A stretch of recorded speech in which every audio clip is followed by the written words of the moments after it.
India versus Ireland మధ్య నిన్న జరిగిన మొదటి టీ20 మ్యాచ్లో ఐర్లాండ్ చేతిలో టీమిండియా 34 పరుగుల తేడాతో ఘోర ఓటమిని చవిచూసింది. అయితే ఈ మ్యాచ్లో తొలుత బ్యాటింగ్ చేసిన ఐర్లాండ్ జట్టు నిర్ణీత 20 ఓవర్లలో 9 వికెట్లు నష్టపోయి 182 పరుగులు చేసింది. అనంతరం లక్ష్య ఛేదనలో బ్యాటింగ్ చేసిన టీమిండియా జట్టు 148 పరుగులకే కుప్పకూలిపోయింది. దీంతో 34 పరుగుల తేడాతో ఓటమి చెందింది. అయితే అనంతరం టీమిండియాపై కొందరు మాజీ క్రికెటర్లు కీలక వ్యాఖ్యలు చేశాడు.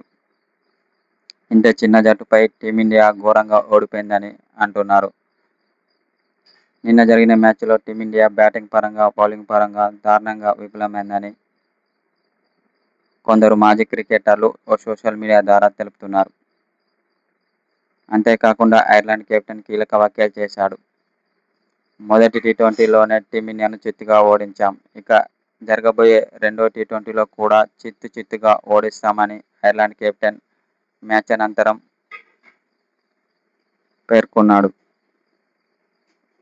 టీమిండియా కంటే మా జట్టే చాలా బలంగా ఉందని అన్నాడు.